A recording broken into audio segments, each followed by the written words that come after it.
Isang magandang araw po sa inyong lahat, mga minamahal naming tagapakinig. Muli, narito na naman ang inyong lingkod upang samahan kayo sa isang panibagong paglalakbay ng puso at damdamin. Sabi nila, ang tahanan ay kung nasaan ang puso. Pero paano kung ang isang tahanan ay nawalan na ng puso? Paano kung ang natitira na lang ay ang mga pader na puno ng alaala at ang katahimikang sumisigaw sa sakit? Ngayong araw, sabay-sabay nating tuklasin ang isang kwento tungkol sa paghahanap ng pamilya sa lugar na hindi mo inaasahan at kung paano ang isang pusong sugatan ay maaaring maging lunas sa iba pang pusong matagal nang nawalan ng lunas. Huminto ang tricycle sa tapat ng isang nagtataasang gate na gawa sa itim na bakal. Napalunok si Hiraya. Sa buong buhay niya, ngayon lang siya nakakita ng ganito kataas at katibay na pader. Tila ba isinisigaw nito sa buong mundo na kung sino man ang nasa loob ay ayaw magambala.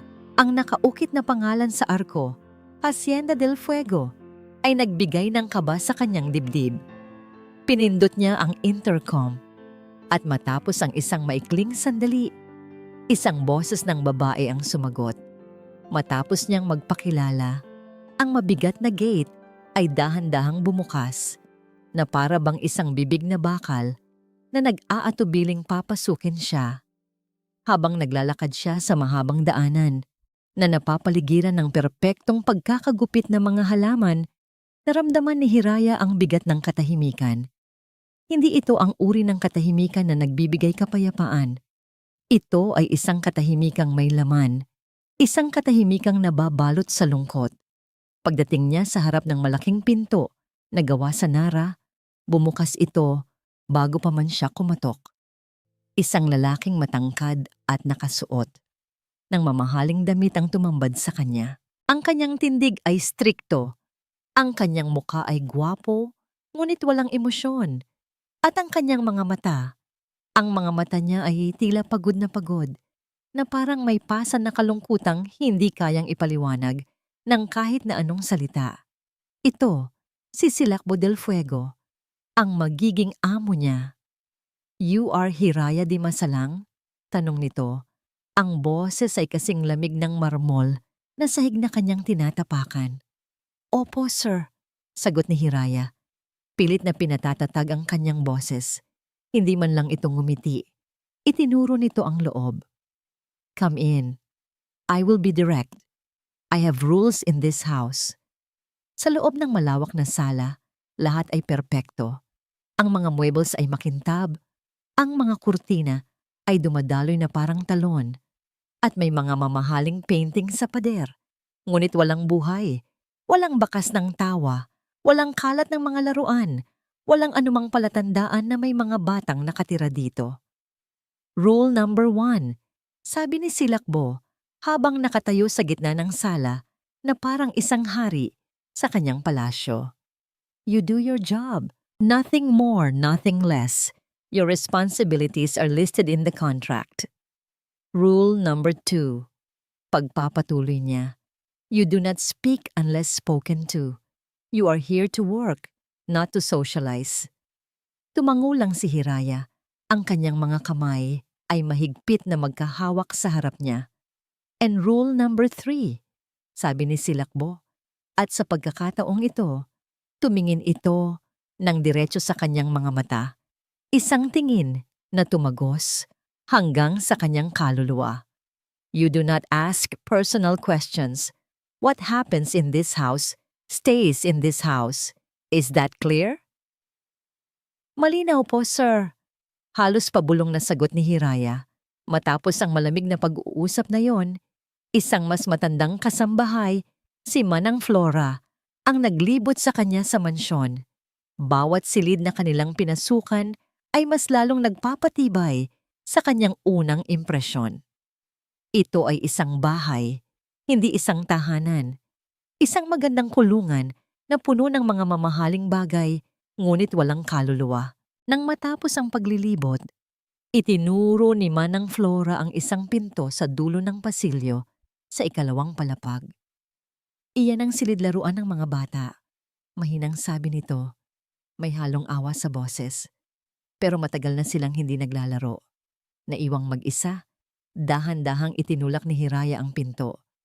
Ang silid ay puno ng mga laruan, manika, robot, building blocks, lahat ng may isip mo. Ngunit lahat ay nakaayos ng perpekto sa mga estante na parang hindi pa nagagalaw. At sa isang sulok, sa tabi ng malaking bintanang salamin, nakaupo ang 3 maliliit na bata sa sahig. Isang batang lalaki at 2 batang babae. Ang kambal na Del Fuego. Hindi sila gumagalaw. Hindi sila nagsasalita. Nakatingin lang sila sa labas. Ang kanilang mga mata ay blangko. Para silang maliliit na estatwa na gawa sa porselana. Magaganda, ngunit basag sa loob. Isang pamilyar na kirot ang tumusok sa puso ni Hiraya. Ang parehong kirot na nararamdaman niya tuwing gabi bago siya matulog. Ang kirot ng pangungula. Hindi siya lumapit. Hindi siya nagsalita. Sa halip, umupo siya sa sahig, ilang talampakan ng layo mula sa kanila at isinandal ang kanyang likod sa pader. At pagkatapos, sa katahimikan ng malungkot na silid na yon, nagsimula siyang humimig.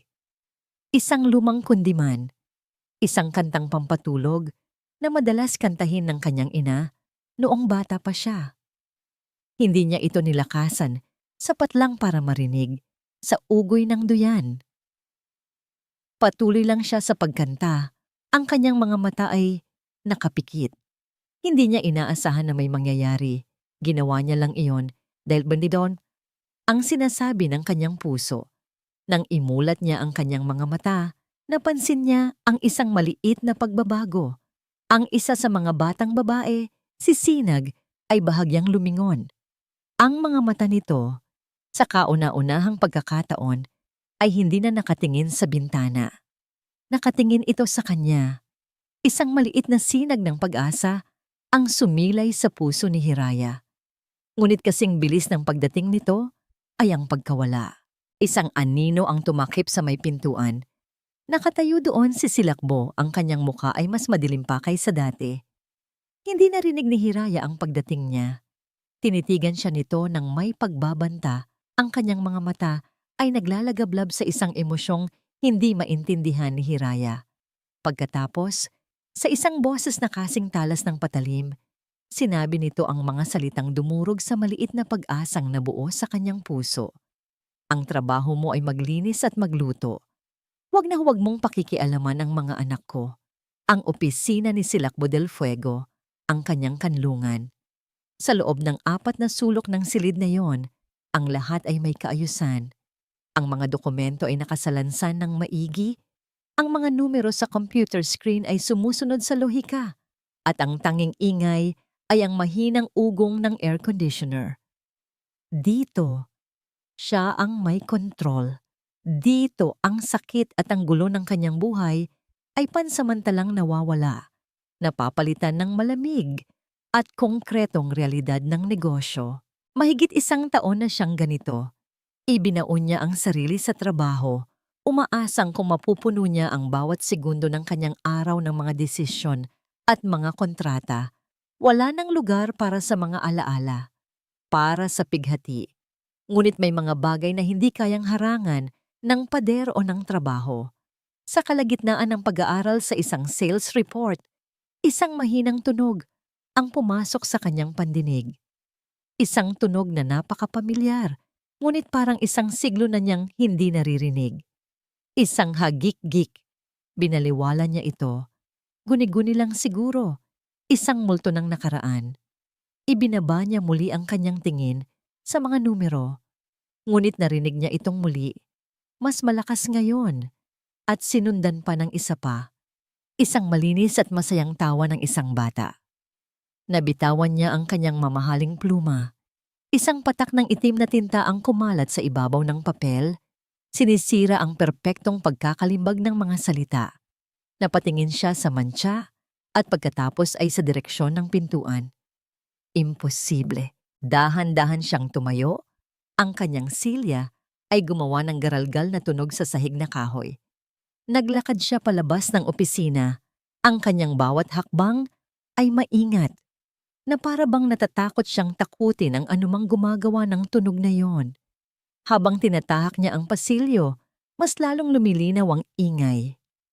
Hindi na lang ito isang hagik-gik. Ito ay isang symphony ng tatlong maliliit na boses, nagsasaya, nagsisigawan sa tuwa. At may isa pang boses, isang boses ng babae, tumatawa rin kasabay nila. Huminto siya sa may bahagyang nakabukas na pinto ng playroom.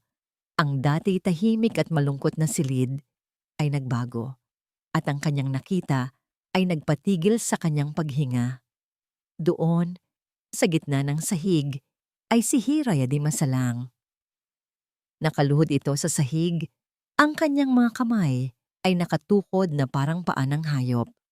Ang kanyang buhok ay bahagyang magulo at may maliit na dumi sa kanyang pisngi. Ngunit ang kanyang ngiti, ay kasing liwanag ng araw. Mas mabilis pa, Kabayo Hira. Mas mabilis pa! Sigaw ni Tala na nakaupo sa likod ni Hiraya na parang isang munting reyna sa kanyang kabayo. Si Luwalhati, ang kanyang pinakatahimik na anak, ay humahalakhak ng malakas. Habang hinahabol sila, ang kanyang maliliit na binti ay halos hindi makasabay. Si Sinag naman ay pumapalakpak sa gilid. Ang kanyang mga mata ay nagniningning sa isang paraan na hindi pa nakikita ni Silakbo mula nang mawala si Amara. Para siyang nanonood ng isang eksena mula sa ibang buhay, isang buhay na matagal na niyang kinalimutan. Isang parte sa kanya ang gustong pumasok at itigil ito. Isang parte niya ang gustong sumigaw na nilalabag ni Hiraya ang kanyang mga patakaran. Na ang trabaho nito ay maglinis at magluto, hindi maging sentro ng mundo ng kanyang mga anak. Ngunit may isa pang parte sa kanya, isang parte na matagal nang natutulog na hindi makakagalaw. Isang parte na uhaw sa tunog ng tawang iyon. Hindi niya namalayan na nakatayo na pala siya doon ng ilang minuto. Isang tahimik na manonood sa sarili niyang pamamahay hanggang sa isang pamilyar na boses ang bumasag sa mahika. Anong kaguluhan ito? Dumating si Esmeralda, ang kapatid ng kanyang yumaong asawa. Nakatayo ito sa kanyang likuran, suot ang isang mamahaling bestida at may perpektong pagkakaayos na buhok. Ang kanyang matamis na ngiti ay agad na naglaho nang makita ang eksena sa loob ng playroom.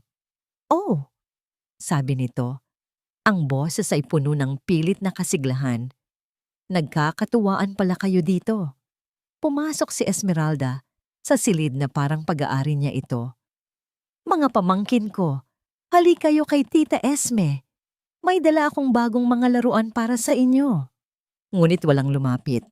Sa halip si Tala ay mas lalong yumakap sa leeg ni Hiraya. Si Sinag ay tumakbo at nagtago sa likod ng binti ng yaya.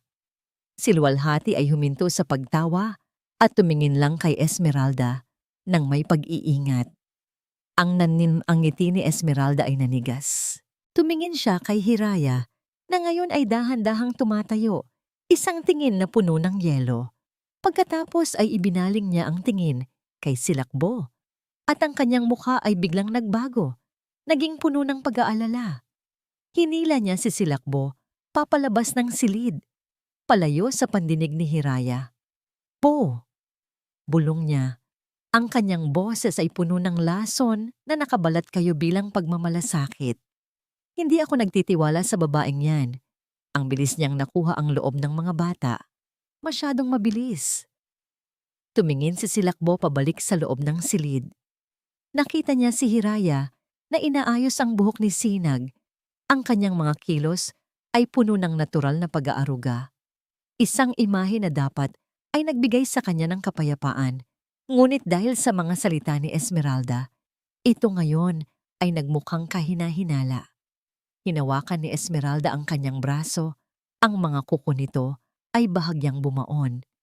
Ang kanyang boses ay naging mas mahina pa, mas mapanganib. "Mag-ingat ka sa mga ganyang klaseng babae, Bo. Baka may iba siyang motibo."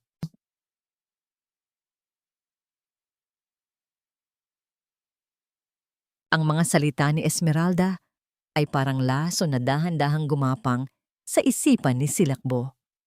Baka may iba siyang motibo. Ang buong araw niya ay ginambala ng mga salitang iyon, isang paulit-ulit na bulong na sumisira sa anumang kapayapaang sinubukan niyang hanapin. Dahil dito, nagpasya siyang gawin ang isang bagay na matagal na niyang iniiwasan, ang maging isang ama. Umuwi siya ng maaga mula sa opisina, bitbit ang 3 malalaking kahon ng pinakamahal na mga laruan na mahahanap niya. Pumasok siya sa playroom na may pilit na ngiti, iniabot ang mga regalo, at umupo sa sahig handang makipaglaro. Ngunit ang lahat ay naging mali. "Hindi ganyan, Daddy," sabi ni Tala nang subukan niyang buuin ang isang tore gamit ang mga building blocks. "Masisira yan. Si Mama Hira. Ginagawang bahay yan." Yan. Sinubukan niyang basahan ng kwento si Sinag, ngunit ang kanyang boses ay matigas at walang buhay, sanay sa pag-uutos sa boardroom at hindi sa paggaya ng boses ng mga hayop. Pagkatapos ng ilang pahina, kinuha ni Sinag ang libro at dinala ito kay Hiraya, na tahimik na nagtutupi ng mga damit sa isang sulok. Sa bawat pagkabigo, lumalalim ang guhit sa pagitan ng kanyang mga kilay. Naramdaman niya ang isang emosyong hindi niya inaasahan, selos. Paanong ang isang estranghero, sa loob lamang ng ilang linggo, ay nagawang punan ang isang espasyo na siya, ang kanilang ama, ay hindi man lang magawang hawakan? Ang hapunan ay isang tahimik na pagdurusa. Nakaupo siya sa dulo ng mahabang mesa, habang ang mga bata ay masayang nakikipag-usap kay Hiraya sa kabilang dulo. Tumatawa sila sa mga simpleng biro nito. Ibinabahagi nila ang mga mumunting detalye ng kanilang araw. At siya, isa lamang siyang anino sa sarili niyang pamamahay, isang tagamasid sa kaligayahang hindi niya kayang likhain. Pagsapit ng gabi, ang bigat sa kanyang dibdib ay halos hindi na niya makayanan. Naglalakad siya sa pasilyo patungo sa kanyang silid nang mapahinto siya sa tapat ng kwarto ng mga bata.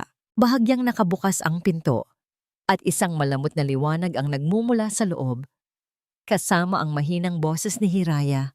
Dahil sa isang hindi maipaliwanag na udyok, hindi siya pumasok. Sa halip, nanatili siya sa labas, nakikinig mula sa kadiliman. At pagkatapos, narinig niyang sabi ni Hiraya, ang kanyang boses ay malambing at puno ng mahika. Ang munting bituin ay natagpuan din ang kanyang lugar sa kalangitan. Nagniningning ng buong liwanag sa tabi ng kanyang mga kapatid. Isang katahimikan ang sumunod at pagkatapos ay narinig niya ang boses ng kanyang anak na si Tala. Malinaw at walang pagkukunwari. "Mama Hira, kwento ka pa po." Naramdaman ni Silakbo ang isang pamilyar na kirot. "Mama." Noon, si Amara lang ang tinatawag nilang ganoon. "Bukas na ulit, mahal ko." Malambing na sagot ni Hiraya. "Oras na para matulog." "Sana ikaw na lang ang mommy namin," sabi ni Tala. At ang mga sumunod na salita ay ang mga salitang bumasag sa puso ni Silakbo. "Hindi kami mahal ni Daddy katulad ng pagmamahal mo." Ang hangin ay tila ninakaw mula sa mga baga ni Silakbo. Napakapit siya sa hamba ng pinto. Ang kanyang mga buko ay namumuti sa higpit ng hawak. Ang mga salitang yon, binitiwan ng may buong inosente ng kanyang sariling anak, ay tumama sa kanya ng mas malakas pa kaysa sa sampal. "Hindi kami mahal ni Daddy, katulad ng pagmamahal mo." Paulit-ulit itong umalingaw-ngaw sa kanyang isipan. Ang bawat salita ay isang dagok, isang paalala ng kanyang pagkabigo. Isang taon niyang sinubukang maging matatag. Isang taon niyang sinubukang kontrolin ang lahat. Ngunit sa isang iglap, isang simpleng pangungusap mula sa isang 3 taong gulang na bata ang naglantad sa katotohanan. Isa siyang estranghero sa sarili niyang mga anak. Isang ama sa pangalan, ngunit hindi sa puso. Sa loob ng silid, Hindi alam ni Hiraya ang bagyong nagaganap sa labas. Marahan niyang hinaplos ang buhok ni Tala. Isang lungkot ang gumuhit sa kanyang puso para sa mga batang ito. Shh! Bulong niya. Mahal na mahal kayo ng daddy ninyo. Masyado lang siyang abala at pagod. Pero hindi ibig sabihin noon, hindi niya kayo mahal. Sinabi niya ang mga salitang iyon, ngunit hindi niya alam kung para ba sa bata o para sa sarili niya. Hinalikan niya sa noo ang bawat isa sa kambal. Hinintay niyang pumikit ang kanilang mga mata at bumigat ang kanilang paghinga bago siya dahan-dahang tumayo. Inayos niya ang kumot sa kanilang mga balikat, pinatay ang maliit na ilawan sa tabi ng kama at tahimik na naglakad patungo sa pinto. Pagod siya, ngunit isang kakaibang klase ng pagod na may kasamang kasiyahan. Ang pag-aalaga sa mga batang ito ay pumupuno sa isang butas sa kanyang puso na akala niya ay habambuhay nang mananatiling walang laman. Dahan-dahan niyang binuksan ang pinto, maingat na huwag gumawa ng ingay. At ang kanyang pagod ay biglang napalitan ng matinding kaba. Nakatayo doon si Silakbo del Fuego, isang madilim na figura sa pasilyong bahagyang naiilawan. Hindi ito gumagalaw. Nakatitig lang ito sa kanya. Napaurong si Hiraya. Sir! Ngunit hindi ang presensya nito ang nagpatigil sa kanyang paghinga, kundi ang itsura nito. Ang kanyang perpektong naayos na damit ay bahagyang lukot. Ang kanyang muka ay hindi na ang malamig na maskara na karaniwan niyang suot. Ito ay basag. At ang kanyang mga mata, namumula ang mga ito, napapaligiran ng sakit na hindi pa nakikita ni Hiraya sa sinumang tao. Sakit at isang bagay pa. Isang bagay na parang akusasyon. Isang nakakabinging katahimikan ang namagitan sa kanila. Tila ba ang buong mansyon ay huminto sa paghinga, naghihintay. Gustong magsalita ni Hiraya, gustong itanong kung ano ang problema, ngunit walang boses na lumalabas sa kanyang lalamunan. Naramdaman niyang nanginginig ang kanyang mga tuhod. Narinig niya ba? Ano ang narinig niya? Tinitigan siya ni Silakbo na para bang sinusubukan itong basahin ang kanyang kaluluwa, na para bang siya ang dahilan ng lahat ng sakit na nakikita sa mga mata nito. Bawat segundo na lumilipas ay parang isang walang hanggan.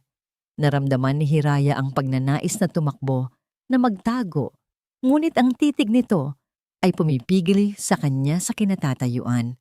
At pagkatapos, kasing bilis ng pagsisimula nito, natapos din. Hindi nagsalita si Silakbo. Walang ni isang salitang binitiwan. Ang kanyang mukha ay muling nanigas. Bumalik sa pagiging isang blangkong pader na gawa sa bato.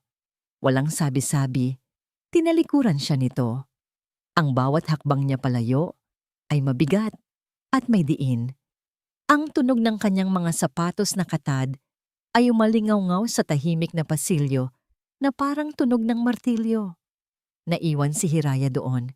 Nakatayo sa may pintuan, ang kanyang puso ay kumakabog ng napakabilis sa loob ng kanyang dibdib.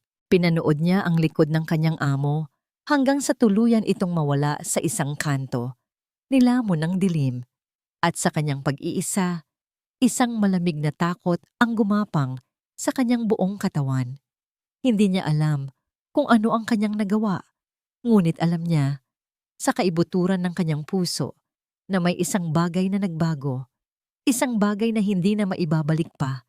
Hindi na muling naging payapa ang isipan ni Silakbo.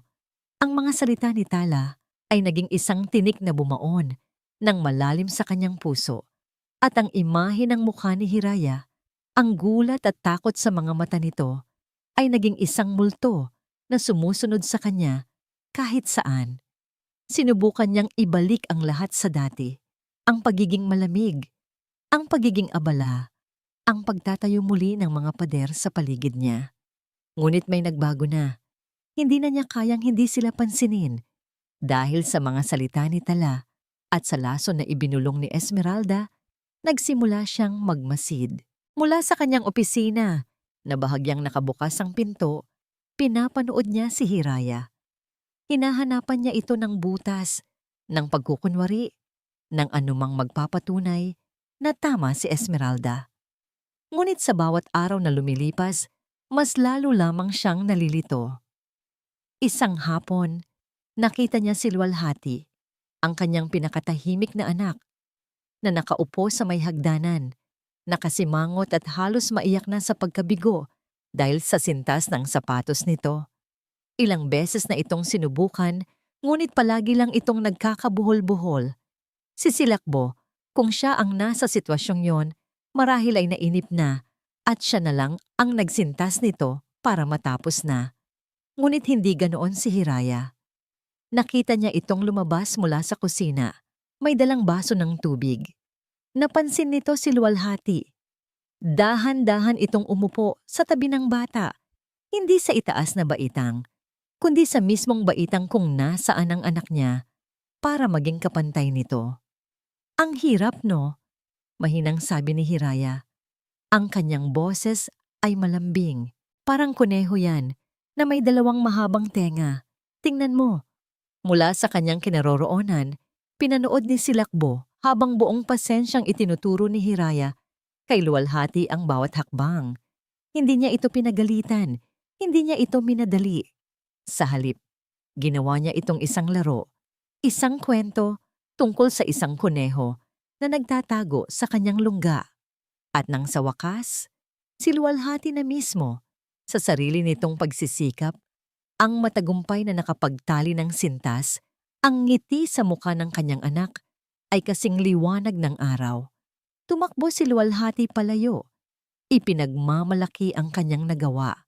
Naiwan si Hiraya na nakangiti. Isang nangiting totoo. Isang nangiting walang bahid ng pagkukunwari. Napabuntong hininga si Silakbo at napasandal sa kanyang silya. Maling-mali ka, Esmeralda. Ngunit sa kabila nito, ang pagdududa ay naroon pa rin. Isang maliit na tinig sa likod ng kanyang isipan na ayaw tumahimik. Samantala, hindi rin matahimik si Esmeralda. Ang bawat tawa ng mga bata na naririnig niya nakasama si Hiraya ay parang mga karayom na tumutusok sa kanyang amor propyo. Pakiramdam niya ay inaagawan siya ng lugar. Isang lugar na sa paniniwala niya ay para sa kanya pagkatapos mamatay ng kanyang kapatid. Kaya naman, sa isang mamahaling coffee shop sa syudad, isang lugar na malayo sa mapanuring mga mata ng Hacienda del Fuego, kinatagpo niya ang isang lalaking may bigote at suot na sombrero na bahagyang tumatakip sa mukha nito. Isang pribadong investigador. Ito siya, sabi ni Esmeralda. Inilalapag ang isang litrato ni Hiraya sa mesa. Ang litrato ay kuha ng palihim, habang si Hiraya ay nagdidilig ng halaman sa hardin. Hiraya, di masalang. Alamin mo ang lahat tungkol sa kanya. Kahit ang pinakamaliit na dumi sa kanyang nakaraan, bayad ka, huwag kang mag-alala. Kinuha ng lalaki ang litrato at isang makapal na sobre ng pera. Masusunod po, ma'am. Lingid sa kaalaman ng lahat, ang mga lihim ay nagsisimula ng gumalaw. Isang gabi, hindi makatulog si Silakbo. Bumaba siya para kumuha ng tubig. Habang dumadaan siya sa library, napansin niyang bahagyang nakabukas ang pinto. Pagsilip niya, nakita niya si Hiraya doon, nakatayo sa harap ng isang estante, hawak ang isang libro. Ito ang paboritong libro ni Amara, isang koleksyon ng mga tula. Dahan-dahan siyang pumasok. Hindi siya napansin ni Hiraya. Masyado itong abala sa pagbabasa. Maganda yan, sabi niya, at halos mapatalon sa gulat si Hiraya. Sir, pasensya na po. Hindi ko po sinasadyang... It's fine, putol niya. Anong ginagawa mo pa? Hindi lang po ako makatulog, mahinang sagot ni Hiraya. Maingat na ibinabalik ang libro sa tamang lugar nito. Nalilibang lang po ako sa pagtingin sa mga libro. Nagkaroon ng sandali ng katahimikan. Sa unang pagkakataon, hindi sila amo at kasambahay. 2 tao lang sila na parehong gising sa gitna ng gabi. Paborito yan ng asawa ko, sabi ni Silakbo. Hindi niya alam kung bakit niya sinabi iyon. Tumingin siya sa libro. Magaganda po ang mga tula, sabi ni Hiraya. Tungkol sa pag-asa, muli, katahimikan. Lalabas na sana si Hiraya nang magsalita ulit si Silakbo. Salamat, sabi niya. Napahinto si Hiraya. Para po saan, sir? Para kay luwalhati, sa sintas ng sapatos. Isang maliit na ngiti ang sumilay sa labi ni Hiraya. Wala po yun. Akmang aabutin ni Hiraya ang isang libro sa mas mataas na estante. Kasabay nito, kukunin din sana ni Silakbo ang parehong libro. Ang kanilang mga kamay ay nagdikit. Isang kislap, isang mabilis. Hindi inaasahang kuryente ang dumaloy sa kanilang dalawa. Agad na binawi ni Hiraya ang kanyang kamay na para bang napaso. Binawi rin ni Silakbo ang sa kanya. Nagkatitigan sila, ang kanilang mga mata ay nagtatanong, naguguluhan. Sa sandaling iyon, ang library ay tila lumiit at ang hangin ay naging mabigat. Ang sandali ay nabasag ng isang tunog. Isang teleponong nagriring, ang telepono ni Esmeralda. Sa kabilang linya, nasa kotse ang investigador, nakaparada sa isang madilim na eskinita. Hawak niya ang isang manipis na folder. May nahanap na po ako, ma'am, sabi ng lalaki. Ang kanyang boses ay may halong pananabik. Tungkol sa isang kaso, custody case. Ang katahimikan matapos ang gabing iyon sa library ay naging mas mabigat. Nag-iiwasan ng tingin si Hiraya Aswaa at si Silakbo. Ang bawat pagkakataon na sila'y magkakasalubong sa pasilyo ay puno ng alanganing magandang umaga po, sir, at isang tipid na tango bilang sagot. Ang alaala ng kanilang nagdikit na mga kamay ay isang maliit na sikretong nakabitin sa hangin sa pagitan nila. Para kay Hiraya, ang mansyon ay naging isang lugar ng magkahalong emosyon. Ang mga bata ang kanyang araw, ang kanilang mga tawa, ang kanilang mga yakap, ang kanilang unti-unting pagbubukas ng loob sa kanya. Ngunit ang presensya ng kanilang ama ay isang aninong nagpapaalala sa kanya na siya ay isang tagalabas lamang, isang empleyadong anumang oras ay maaaring paalisin. Isang gabi, nang ang lahat ay mahimbing na natutulog, isang tunog ang gumising sa magaan na pagkakatulog ni Hiraya. Hindi ito malakas, isang mahinang pag-ubo na sinundan ng isang pag-ungol na puno ng hirap. Agad siyang bumangon. Ang kanyang instingto bilang ina ay kumilos nang mas mabilis pa kaysa sa kanyang isip. Tahimik niyang binuksan ang pinto ng kanyang silid at naglakad patungo sa kwarto ng mga bata. Ang pag-ungol ay nagmula sa kama ni Sinag. Nilapitan niya ito at marahang idinampi ang likod ng kanyang palad sa noo ng bata. Agad siyang kinabahan, nag-aapoy sa lagnat si Sinag. Ang kanyang mga pisngi ay namumula at ang kanyang paghinga ay mababaw at mabilis. Sinag, anak. Bulong niya. Walang pag-aalinlangan, binuhat niya ang bata. Ngunit habang papunta siya sa banyo upang kumuha ng pamunas, ang pinto ng silid ay bumukas ng malakas. Nakatayo doon si Silakbo, ang kanyang buhok ay magulo at bakas sa kanyang muka ang pag-aalala. Malinaw na narinig din niya ang tunog. Anong nangyayari? Tanong niya. Ang kanyang boses ay may bahid ng panik. Nang makita niya ang kalagayan ni Sinag sa mga bisig ni Hiraya, ang kanyang muka ay biglang namutla. Mataas ang lagnat niya, sir. Kalmadong sabi ni Hiraya. Tawagan ng doktor. Dalhin natin sa ospital. Sabi ni Silakbo. Ang kanyang boses ay tumaas. Ang kanyang kontrol ay biglang nawala. Para sa isang taong sanay na hawak ang lahat ng bagay, ang makita ang kanyang anak na may sakit ay isang sitwasyong hindi niya kayang pamahalaan. Sir, kalma lang po, sabi ni Hiraya. Ang kanyang boses ay matatag ngunit malumanay. Isang bagay na tila nagpakalma rin kay Silakbo. Subukan muna natin siyang pababain ng lagnat. Kung hindi bumaba sa loob ng isang oras, tatawag po tayo ng doktor. Mayroong awtoridad sa kanyang boses. Hindi awtoridad ng isang amo, kundi awtoridad ng isang ina na alam ang kanyang ginagawa. Sa unang pagkakataon, hindi nag-isip si Silakbo. Sumunod na lang siya. Ang sumunod na oras ay naging isang tahimik na sayaw ng 2 taong may iisang layunin. Siya ang nag-aabot ng maligamgam na tubig. Siya ang nagpapalit ng bimpo, habang si Hiraya naman ang marahang nagpupunas sa noo at mga braso ng bata, bumubulong ng mga salitang pampakalma. Habang pinagmamasdan niya si Hiraya, nakita ni Silakbo ang isang panig nito na hindi niya pa nakikita dati. Ang kanyang mga kilos ay puno ng kalinga at kumpiyansa. Walang bakas ng takot. Ang kanyang buong atensyon ay nakaisinag. Sa mga sandaling iyon, hindi niya nakita ang isang kasambahay. Ang nakita niya ay isang ina na nag-aaruga sa kanyang anak.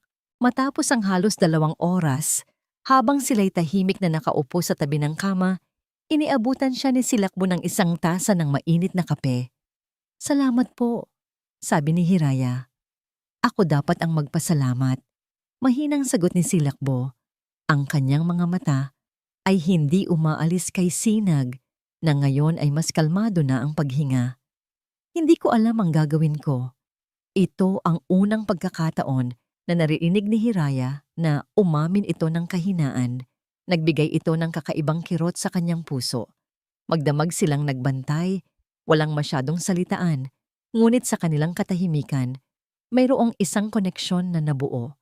Isang koneksyon na isinilang mula sa pinagsamahang pag-aalala at pinagsamahang pag-asa.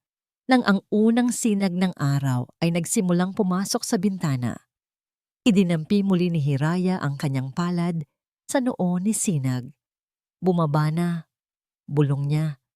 Isang ngiti ng ginhawa ang gumuhit sa kanyang pagod na mukha. Bumaba na ang lagnat.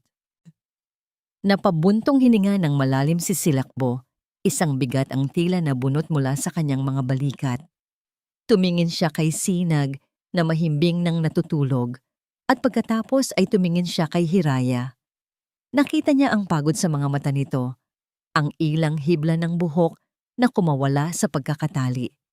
Ngunit sa likod ng pagod, nakita niya ang lakas. Nakita niya ang kalinga. Nakita niya ang babaeng nagbalik ng tawa sa kanyang tahanan at nagligtas sa kanyang anak mula sa gabi ng takot. Dahil sa bugso ng damdamin, isang pinaghalong pasasalamat, pagod, at isang emosyong hindi pa niya kayang pangalanan, gumalaw siya ng hindi nag-iisip. Dahan-dahan itong yumuko at marahang idinampi ang kanyang mga labi sa kanyang noo.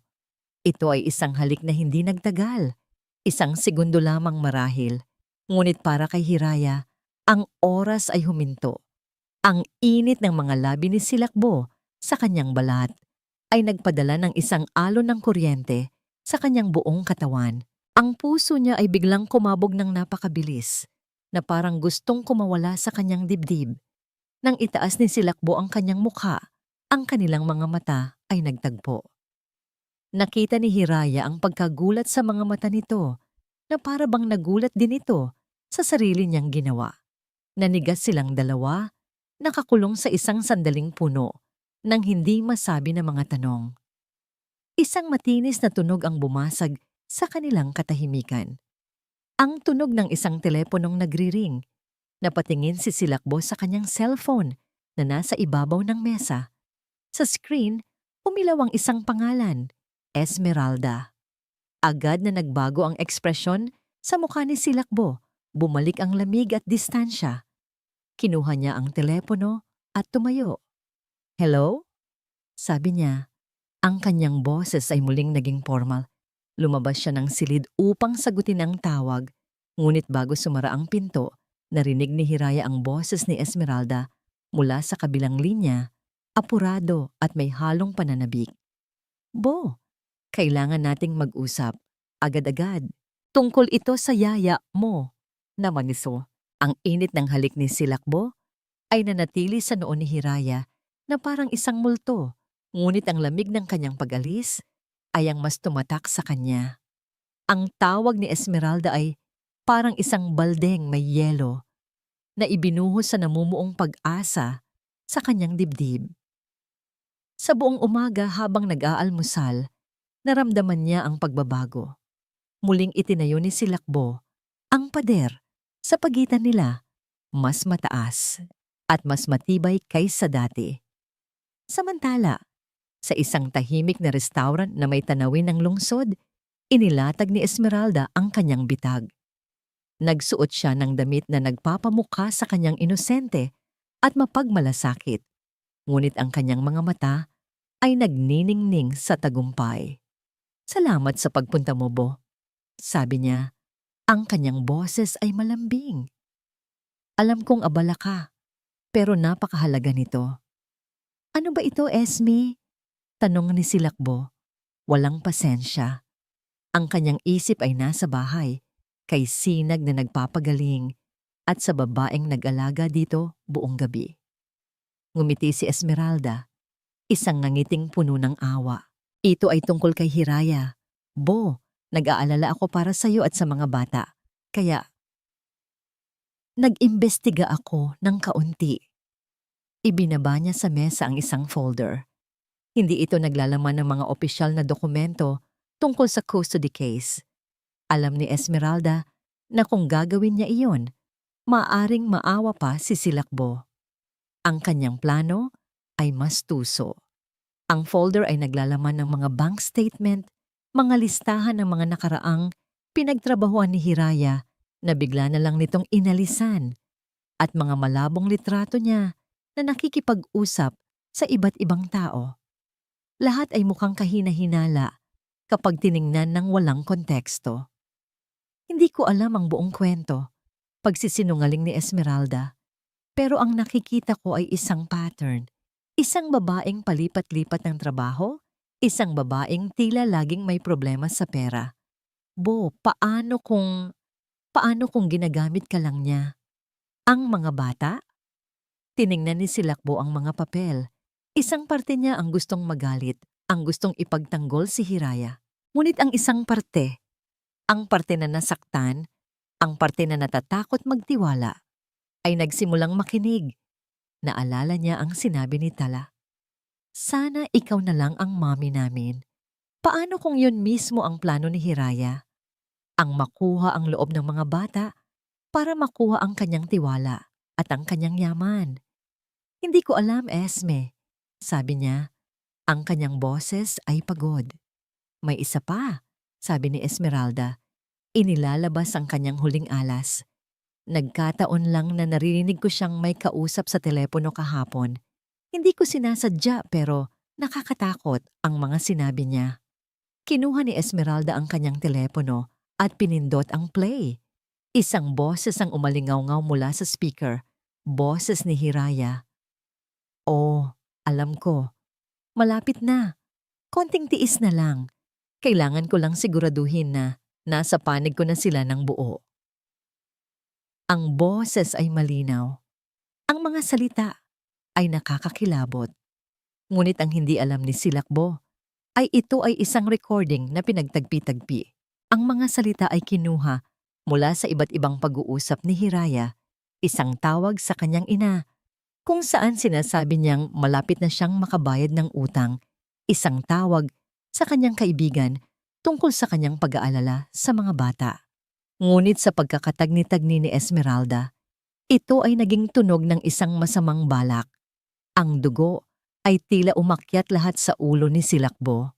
Ang imahe ni Hiraya na nag-aalaga kay Sinag ay biglang napalitan ng imahe ng isang babaeng mapagpanggap, isang ahas sa kanyang pamamahay. Ang pasasalamat na naramdaman niya kaninang umaga ay naging matinding galit at pagkadama ng pagkakanulo. "Salamat sa pagsasabi nito, Esme," sabi niya. Ang kanyang boses ay walang emosyon, ngunit ang kanyang mga kamao ay nakakuyom ng mahigpit sa ilalim ng mesa. Pag-uwi niya sa Hacienda del Fuego, para siyang isang naglalakad na bomba na malapit ng sumabog. Ang dating katahimikan ng mansyon ay tila nang uuyam sa kanya. Nakita niya si Hiraya sa hardin, kasama nito ang mga bata. Nagtatanim ng mga bulaklak sa isang maliit na plot. Tumatawa si Luwalhati. Ipinapakita ni Sinag ang isang bulate kay Hiraya. Si Tala ay masayang nagdidilig.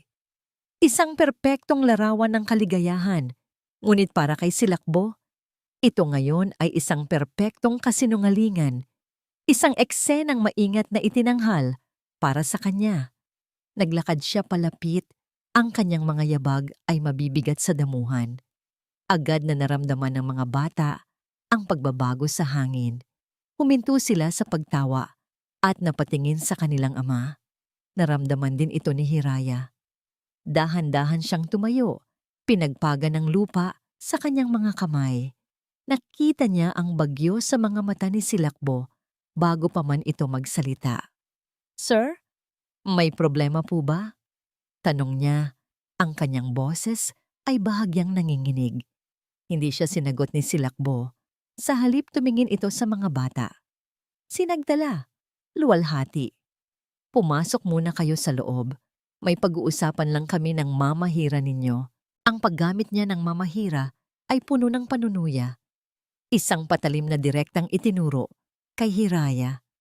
Nag-aalangang pumasok ang mga bata, paulit-ulit na lumilingon sa likod. Nang sila na lang dalawa ang naiwan sa hardin, sa gitna ng mga bulaklak na dapat ay simbolo ng bagong buhay, hinarap ni Silakbo si Hiraya.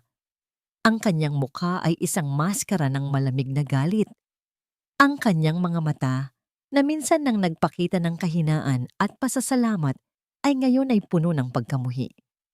Inilabas niya ang kanyang telepono at iniharap ito kay Hiraya. "Sino ka ba talaga, Hiraya?" Tanong niya. Ang kanyang boses ay mahina, ngunit mas nakakatakot kaysa sa sigaw. "At ano ang tunay mong pakay sa pamilya ko?" Nakatayo si Hiraya sa hardin. Ang amoy ng mga bulaklak at basang lupa ay tila nawala, napalitan ng nakakasukang amoy ng takot. Ang tanong ni Silakbo ay hindi isang simpleng tanong. Ito ay isang hatol, isang pader na muling itinayo sa pagitan nila. Mas mataas at gawa sa matatalim na salamin. Sir, hindi ko po maintindihan," sabi niya. Ang kanyang boses ay halos hindi marinig. Ang kanyang mga mata ay nakatuon sa mukha ni Silakbo. Naghahanap ng kahit anong bakas ng lalaking humalik sa kanyang noo. Ilang oras lang ang nakalipas, ngunit wala siyang makita. "Huwag mo akong daanin sa ganyan, Hiraya," sabi ni Silakbo. Ang bawat salita ay may diin. "Sino ka? Ano ang mga sikretong itinatago mo?" Ang puso ni Hiraya ay nagsimulang tumibok ng napakabilis. Mga sikreto. Alam na ba niya? Paano? Ang kahihiyan ng kanyang nakaraan ay biglang gumapang pabalik. Isang malamig at makating lason. "Wala po akong itinatagong sikreto." Pagsisinungaling niya. At agad niyang pinagsisihan ang mga salitang iyon. Isang mapait na tawa ang kumawala sa lalamunan ni Silakbo. "Talaga? Isang kaso? Tungkol sa kustodi ng anak? Pamilyar ba sa'yo yan?" Ang mundo ni Hiraya ay gumuho. Ang hangin ay nawala sa kanyang mga baga. Ang mga bulaklak sa paligid niya ay biglang nalanta. Ang lahat ng kanyang kinatatakutan ay narito na. Nakatitig sa kanya sa pamamagitan ng mga mata ng lalaking nagsimulaanan na niyang hindi. Hindi niya kayang tapusin ang isiping yon. Paano niyo nalaman? Bulong niya. Ang kanyang lakas ay biglang naubos. Hindi na mahalaga yon. Mariing sabi ni Silakbo. Ang kanyang galit ay pinapalala ng kanyang nararamdamang pagkakanulo. Ang mahalaga ay nagsinungaling ka. Nagpanggap kang perpekto. Nagpanggap kang ina. Ang huling salita ay tumama kay Hiraya na parang isang sampal. Ang sakit ay mas matindi pa kaysa sa pisikal na sakit. Ang kanyang mga mata ay nagsimulang mamasa. Totoo po yon. Pag-amin niya, ang kanyang boses ay basag. "Nawala po sa akin ang anak ko, pero hindi po ako masamang tao." Sinubukan niyang ipaliwanag. Sa gitna ng mga hikbi, ikinuwento niya ang lahat. Ang kanyang mapang-abusong asawa, ang pera at kapangyarihan nito, ang maruming laban sa korte, at ang araw na kinuha mula sa kanya ang kanyang nag-iisang anak na babae. Ang bawat salita ay isang piraso ng kanyang basag na puso na inilalantad niya. Ngunit si Silakbo, na bulag sa galit at sa laso na itinanim ni Esmeralda, ay hindi nakarinig ng isang inang nasasaktan. Ang narinig niya ay isang kumpirmasyon, isang paliwanag sa lahat ng kilos nito. Kaya pala, sabi niya, ang kanyang boses ay walang awa. Kaya pala ganoon ka na lang sa mga anak ko, dahil may kailangan kang palitan? Ang kalupitan sa kanyang mga salita ay tumagos ng malalim kay Hiraya. Ito na marahil ang pinakamasakit na bagay na narinig niya sa buong buhay niya. Ikinumpara siya sa isang taong gumagamit ng mga inosenteng bata para punan ang sarili niyang kakulangan. Hindi, umiling si Hiraya. Ang mga luha ay malayang dumadaloy sa kanyang mga pisngi. Hindi totoo yan. Mahal ko ang mga anak ninyo. Pagmamahal o desperasyon? Tanong ni Silakbo. Sabihin mo sa akin, Hiraya, kasama ba sa plano mo ang lahat ng ito? Ang pagkuha sa kanilang loob para makuha mo rin ang sa akin? Para masigurado mo ang magandang buhay dito? Doon na sumuko si Hiraya. Wala nang saysay ang magpaliwanag. Ang isip ng lalaking nasa harap niya ay sarado na, nalason na ng pagdududa. Ang tiwalang sinubukan niyang buuin ay naging abo. Pinunasan niya ang kanyang mga luha. Tumayo siya ng tuwid. Ang natitirang dignidad niya ang tanging kalasag na natitira. Isang malamig at tahimik na determinasyon ang pumalit sa kanyang pighati. Kung yan po ang iniisip ninyo sa akin, sabi niya, ang kanyang boses ay biglang naging kalmado, ngunit walang buhay. Kung tingin ninyo ay isa akong manggagamit na walang puso, wala na po akong dapat pang sabihin. Tinalikuran niya ito at nagsimulang maglakad pabalik sa mansyon. Saan ka pupunta? Sigaw ni Silakbo. Alis na po ako, sagot niya. Hindi lumilingon. Hindi po ako mananatili sa isang lugar kung saan ang tingin sa pagmamahal ko ay isang kasalanan. Sinundan siya ng tingin ni Silakbo. Isang parte niya ang gustong bawiin ang lahat ng sinabi niya, ngunit ang kanyang pride at ang kanyang takot na masaktan muli ay masyadong malakas. Dire-diretsong umakyat si Hiraya sa kanyang silid. Kinuha niya ang kanyang maliit na bag at inilagay ang iilang damit na dala niya. Hindi niya tiningnan ang mga litratong idinikit niya sa pader. Hindi niya pinansin ang mga alaala. Bawat segundo na manatili siya ay mas lalong dudurog sa kanya. Pagbaba niya, nakita niya ang 3 bata na naghihintay sa paanan ng hagdanan. Ang kanilang mga mukha ay puno ng pagkalito at takot. Mama Hira, aalis ka po? Tanong ni Sinag. Ang kanyang boses ay nanginginig. Lumuhod si Hiraya sa harap nila. Hinaplos niya ang kanilang mga mukha. Sinusubukang kabisaduhin ang bawat detalye. Ang sakit sa kanyang dibdib ay halos hindi na niya makayanan. Kailangan lang umalis ni Mama Hira sandali, mga mahal ko. Sabi niya, pilit nang ngumingiti habang ang mga luha ay muling nagbabanta. Pero tandaan niyo, mahal na mahal ko kayo. Yumakap sila sa kanya ng mahigpit. Si Tala ay umiiyak ng tahimik.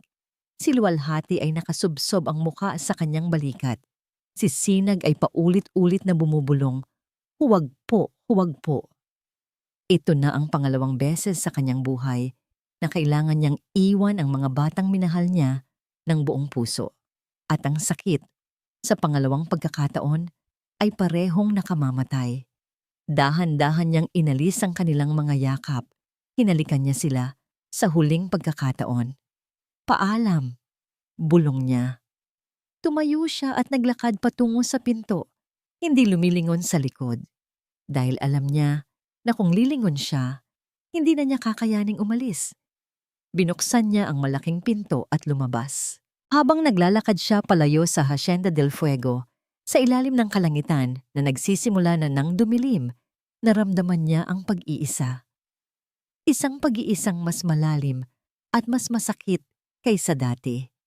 Nawalan na naman siya ng pamilya. Sa paglisan ni Hiraya, ang Hacienda del Fuego ay muling nilamon ng katahimikan. Ngunit hindi na ito ang dating katahimikan na sanay sisilakbo. Ito ay isang katahimikang masakit, isang katahimikang may sinisigaw na kawalan. Ang bawat sulok ng mansyon ay tila hinahanap siya.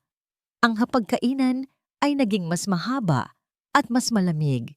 Ang playroom ay muling naging isang museo ng mga laruang hindi ginagalaw. Ang pinakamasakit sa lahat ay ang kanyang mga anak. Hindi na sila tumatawa. Hindi na sila naglalaro. Kadalasan, nakikita na lang sila ni Silakbo na nakaupo sa tabi ng bintana, nakatingin sa daan na para bang naghihintay ng isang taong hindi na babalik. Tumanggi silang kumain, tumanggi silang magsalita. Ang kanilang mga mata, na minsan nang naging buhay na buhay dahil kay Hiraya, ay muling naging blangko at puno ng lungkot. Isang gabi, sa gitna ng desperasyon, sinubukan niyang kausapin si Tala. "Anak, kain ka na," sabi niya. Inilalapit ang isang kutsara ng pagkain. Umiling lang si Tala. Ang mga mata ay nakatitig sa bakanting upuan kung saan dating umuupo si Hiraya. "Gusto ko si Mama Hira," bulong nito, sapat lang para marinig. Ang bawat salitang yon ay isang sampal sa mukha ni Silakbo. Ang galit na naramdaman niya para kay Hiraya ay unti-unting napapalitan ng isang lumalaking pagdududa.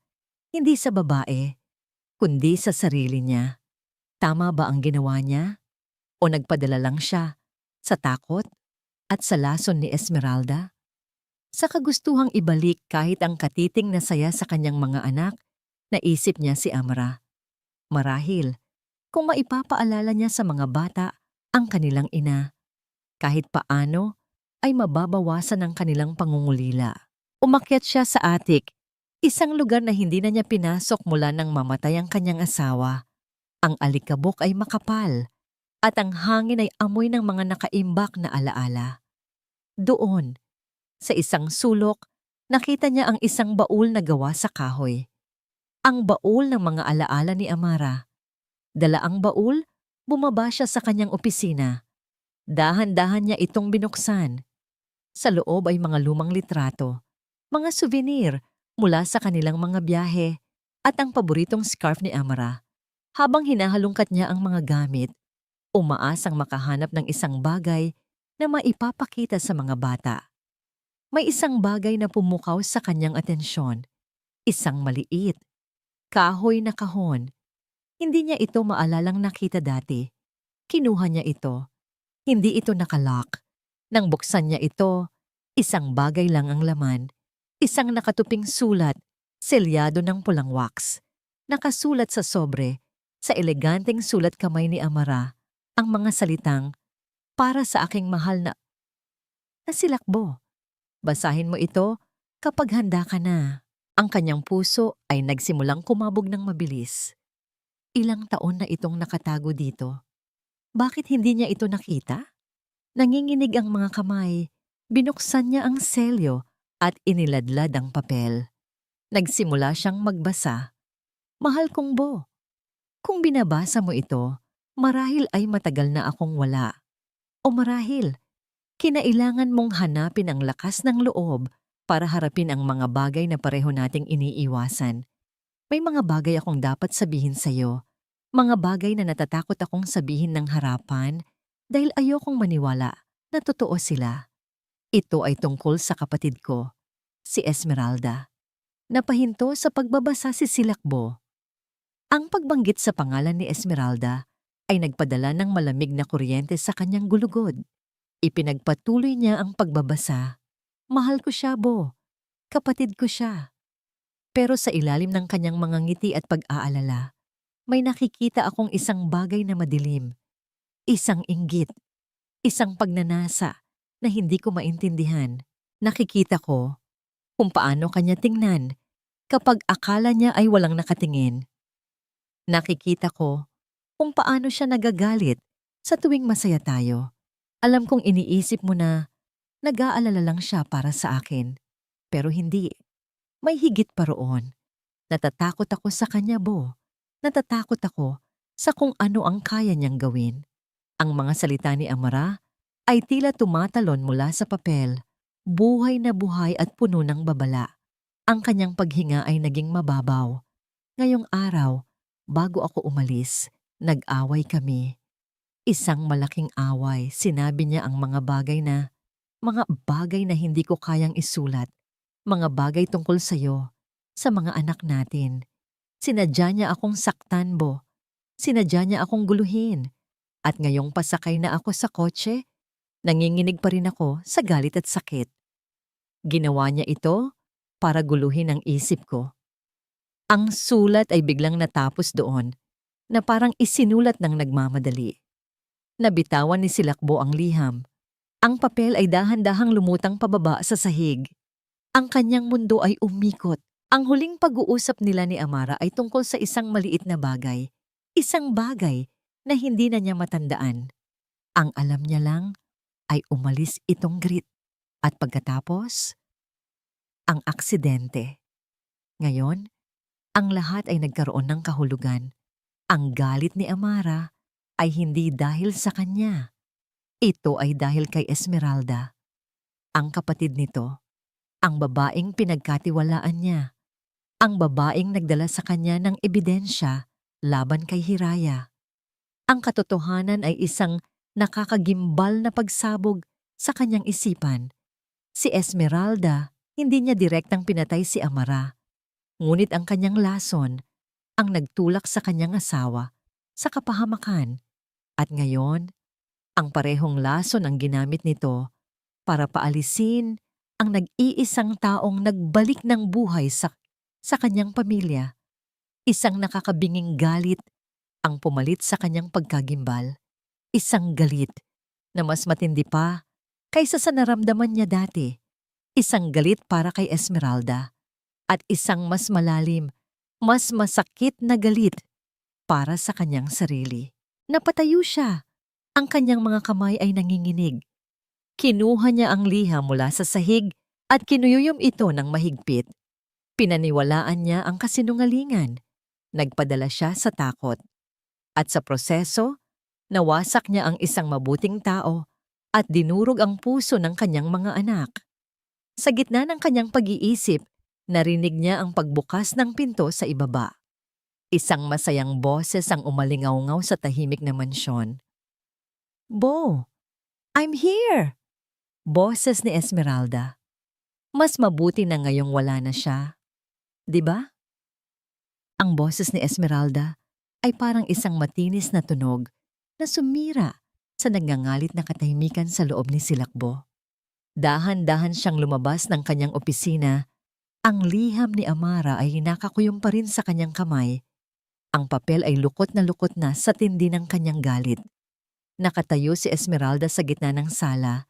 May dalang isang malaking paper bag mula sa isang mamahaling tindahan. Ang kanyang nangiti ay kasing liwanag ng araw.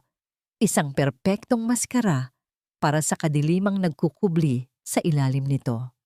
"Look, Bo, binilhan ko ng mga bagong damit ang mga bata." Masayang sabi niya. Para naman sumigla-sigla sila. Simula nang umalis ang babaeng yon, huwag mong babanggitin ang pangalan niya. Putol ni Silakbo. Ang kanyang boses ay hindi malakas, ngunit ito ay mabigat at puno ng panganib na nagpatigil sa ngiti ni Esmeralda. "Bibo, anong problema?" Nag-aalangang tanong niya. Dahan-dahang naglakad si Silakbo palapit sa kanya. Bawat hakbang niya ay may diin. Ang lalaking kaharap ni Esmeralda ngayon ay hindi na ang lalaking gobyerno na kaya niyang manipulahin. Ito ay isang lalaking nagising sa isang mahabang bangungot at ang kanyang mga mata ay nag-aapoy. "Isang taon, Esmeralda," sabi niya. Ang kanyang boses ay nanginginig sa pinipigilang galit. "Isang taon kong sinisi ang sarili ko. Isang taon kong inisip na dahil sa akin, kaya galit na umalis si Amara ng araw na yon." Namutla si Esmeralda. Anong pinagsasabi mo? Pero hindi ako ang dahilan, di ba? Pagpapatuloy ni Silakbo, isang hakbang papalapit. Ikaw, ikaw ang huli niyang nakausap. Ikaw ang huli niyang nakaaway. Hindi totoo yan. Nagkakamali ka. Sigaw ni Esmeralda. Ang kanyang pag-arte ay nagsisimula ng magkalamat. At doon, ibinato ni Silakbo ang lukot na liham sa kanyang paanan. Basahin mo. Basahin mo ang mga salita ng sarili mong kapatid. Nanginginig na pinulot ni Esmeralda ang papel. Habang binabasa niya ang sulat kamay ng kanyang yumaong kapatid, ang lahat ng kulay ay nawala sa kanyang mukha. Ang maskara ay tuluyang gumuho. Ang natira ay ang hubad na katotohanan ng kanyang inggit at galit. Kaya pala ganoon na lang ang galit mo kay Hiraya. Sabi ni Silakbo, ang realisasyon ay isang mapait na lasa sa kanyang bibig. Dahil nakita mo sa kanya si Amra. Isang babaeng minamahal ng mga anak ko. Isang babaeng minamahal ko. Ang huling mga salita ay hindi niya pinag-isipan. Lumabas na lang ito mula sa kaibuturan ng kanyang pusong puno ng pagsisisi. Hindi! Sigaw ni Esmeralda. Ang kanyang boses ay puno ng lason at desperasyon. Ako dapat ang nandito. Ako dapat ang nag-aalaga sa mga bata. Ako dapat ang minahal mo pagkatapos niyang mamatay. Hindi ang isang hamak na katulong. Ang kanyang pag-amin, sa wakas, ay lumabas. Ang pangit, makasariling katotohanan na matagal na niyang itinatago. Tiningnan siya ni Silakbo, hindi na may galit, kundi may awa. Isang nakakaawang nilalang na nilamon ang sarili niyang kadiliman. Lumabas ka, mahinang sabi ni Silakbo. Lumabas ka sa bahay ko at huwag ka nang magpapakita sa akin o sa mga anak ko kahit kailan. Bo, please. Labas! Sigaw niya. Ang kanyang boses ay umalingaw-ngaw sa buong mansyon. Ginigising ang bawat anino. Walang nagawa si Esmeralda kundi ang tumalikod. Ang kanyang mukha ay basang-basa sa luha ng pagkatalo. Habang papalabas siya, naiwan ang katahimikang mas malinis, ngunit mas mabigat. Naiwang mag-isa si Silakbo sa gitna ng sala. Ang galit ay nawala. Ang natira ay ang nakakabinging bigat ng kanyang pagkakamali. Itinaboy niya ang isang demonyo, oo. Ngunit sa proseso, itinaboy niya rin ang isang anghel, Hiraya. Ang kanyang pangalan ay isang panalangin, isang pagsusumamo. Kailangan niya itong mahanap. Kailangan niyang humingi ng tawad. Kailangan niyang subukang ayusin ang lahat ng kanyang sinira. Samantala, sa Baryo Maligaya, isang lugar na simple at salat, kumpara sa karangyaan ng Hacienda del Fuego, sinisikap ni Hiraya na buuin muli ang kanyang buhay. Nakahanap siya ng trabaho sa isang maliit na karinderya at isang maliit na kwarto na maupahan. Ang kanyang mga araw ay puno ng trabaho at ang kanyang mga gabi ay puno ng pangungulila. Gabi-gabi, bago matulog, tinitingnan niya ang nag-iisang litrato na nakuha niya kasama ang kambal. Isang stolen shot na kinuha ni Manang Flora habang naglalaro sila sa hardin. Ang mga ngiti sa litratong yon ay isang masakit na paalala ng pamilyang inakala niyang natagpuan na niya. Isang gabi tamitingta, habang naglalakad siya pauwi mula sa trabaho, pagod at walang gana, isang pamilyar na itim na kotse ang huminto sa tapat niya. Bumukas ang bintana. Ang kanyang puso ay huminto sa pagtibok. Si Silakbo del Fuego, mukha itong pagod. Ang kanyang mamahaling damit ay bahagyang gusot. May namumuong balbas sa kanyang panga. At ang kanyang mga mata niya, ay puno ng isang emosyong hindi pa niya nakikita dati. Isang malalim, desperadong pagsisisi. Hindi niya alam kung paano siya nahanap nito. Ngunit heto ito ngayon, ilang talampakan lang ang layo. Lumabas si Silakbo ng kotse. Hindi siya nagsalita agad. Tinitigan lang siya nito na para bang hindi ito makapaniwala na natagpuan na niya siya. Hiraya. Sa wakas ay sabi nito, Ang kanyang boses ay paos. Hindi sumagot si Hiraya. Ang sakit, ang galit, ang pangungulila, lahat ay bumalik. "Patawarin mo ako," sabi ni Silakbo. Isang mapait ng ngiti ang sumilay sa labi ni Hiraya. "Ganoon lang ba kadali yon, sir?" "Hindi," mabilis na sagot ni Silakbo. "Walang madali. At alam kong walang salita ang sapat para burahin ang sakit na idinulot ko sa'yo. Naging duwag ako, Hiraya. Naging bulag. Pero ngayon, malinaw na ang lahat." Naglakad siya palapit hanggang sa halos magkadikit na sila. "Hindi kita pinunta rito para pabalikin bilang katulong. Pinunta kita rito dahil..." Huminto siya, tila nahihirapang hanapin ang tamang mga salita. "Dahil ang mga anak ko, kailangan kanila. At ako, kailangan kita." Nakatayo si Hiraya sa ilalim ng ilaw ng poste sa isang eskinita sa Baryo Maligaya. Kaharap ang pinakamayamang lalaki na nakilala niya, na ngayon ay tila pinakadesperadong tao sa mundo. Ang puso niya ay nagtatalo.